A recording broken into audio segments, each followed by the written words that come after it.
So today I studied the Greek lawmaker named Solon. He was the what was the name? It was arch something, which is basically the head position in the Greek state. He was head something in like 594 BC. He had that position. And so he was basically this guy that he came in to ancient Greece. And during this period, there were a couple of people that were ruling Athens. It was this aristocratic class by birth, where they got the political positions by birth, and they were called the Eupatridae, and basically they ruled the whole city, right? And he came in and he changed it to where it was like, well, hold on now, we're still gonna have an aristocracy, but it's gonna be based on resources and popularity, not only by birth, because sometimes the children of the aristocrats are kind of, woo-woo, stupid, and then everything falls apart. And I guess he was trying to be fair as well. So anyways, he introduces this new aristocracy based on basically money and popularity.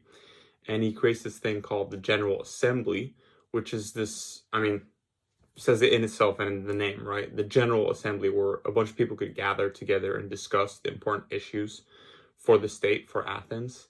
And I should mention as well that Athens was, like, they call them city-states. It's not like a state or a nation or a country, how we would refer to it today. They're called city-states or a polis, which is basically like a small city, right? And then there's different like rural villages all around it that are part of this like state. So Athens was a polis, and he instituted this thing called the General Assembly, Solon, and he also created what was called the Council of 400, and this was an aggregation of different, mainly aristocrats.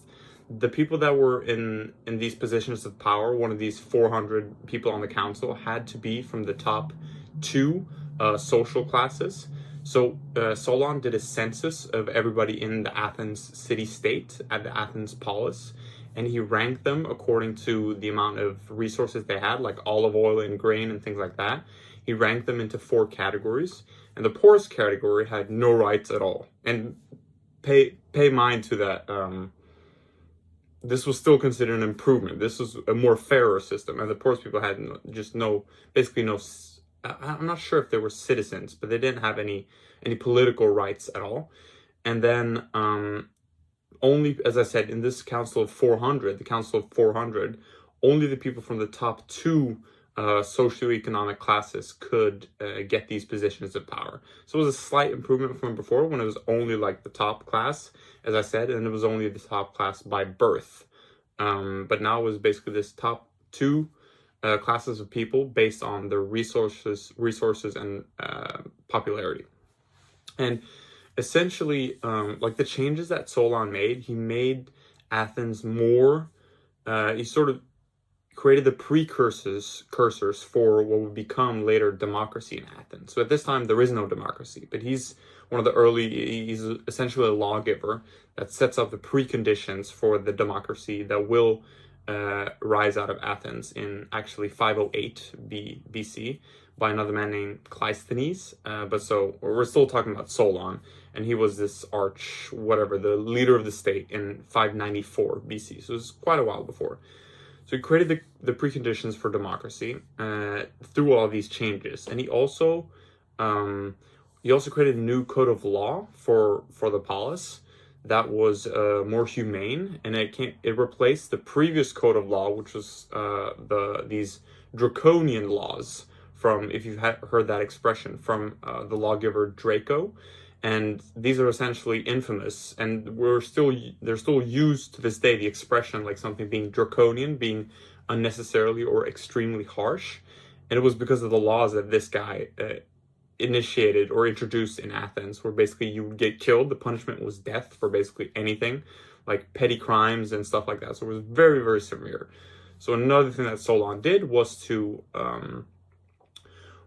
make a more humane code of law, and this was basically he was laying the groundwork for. This was the basis of the code of law in Athens for the next 100 years, basically. And so yeah, he had a big influence on the emergence of Athens as democratic, and also especially not only democratic, but also more meritocratic, in that it was based on merit. Especially, it goes back to that thing that I talked about how the The people that were elected to the Council of 400 were no, sorry, the people that could be elected to all positions of power were elected based on popularity and resources, and not merely their birth alone, which is kind of a big change because you could be born into any person, right?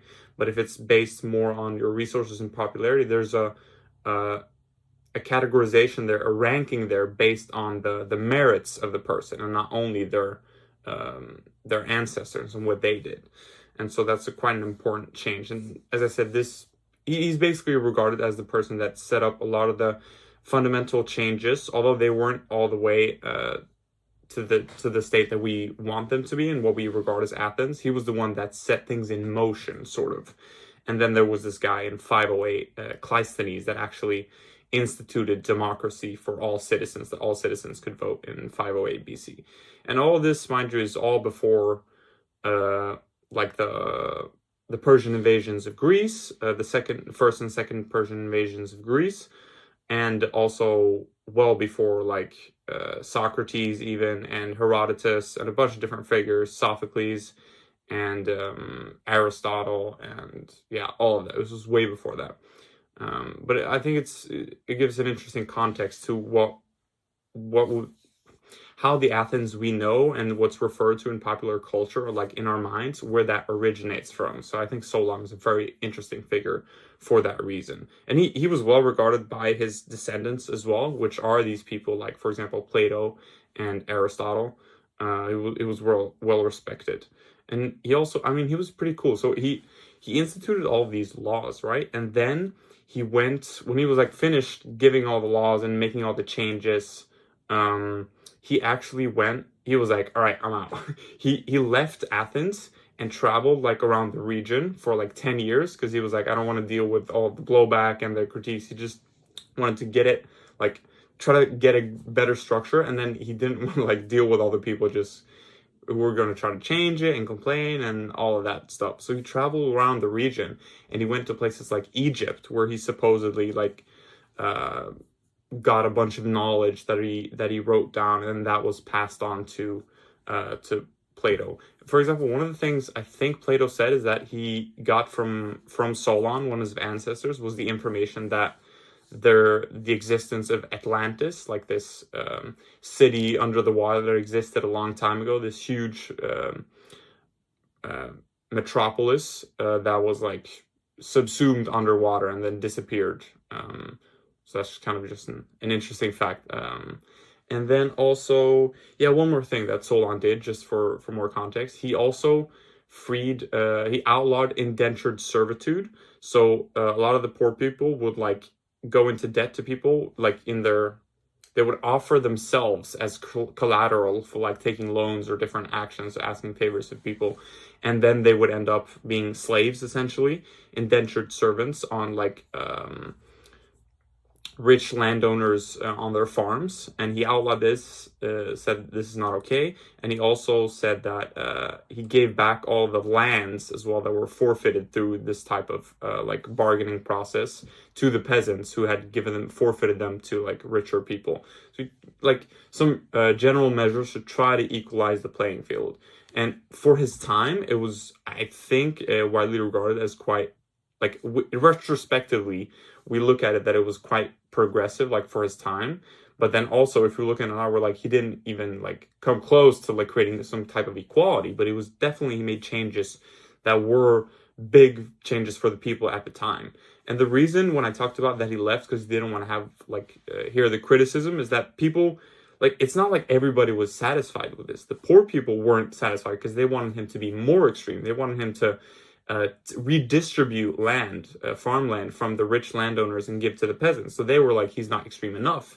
And then the elites, the aristocracy, was like, you went way too far. You gave them back all their lands that they forfeited to us through like through making deals and bargaining. And this is the poor people are getting too much power. They're getting too ambitious. They're having too much like high.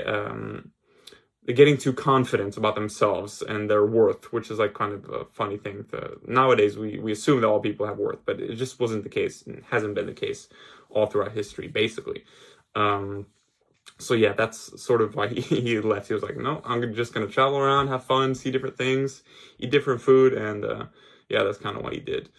So that's a quick run through of Solon. And I think he's a really interesting figure, as I said, and just giving context about ancient Greece, this period, because I think it's so crazy all the stuff that happened after that and the influence of ancient Greece on our own culture. And I just having that context is so interesting to see, like, what and when were the seeds that were planted to create that marvelous civilization that we look at back at now, and see all the virtues that it created and the influences that it had upon us. So thanks for listening, guys, and I'll see you again. Bye.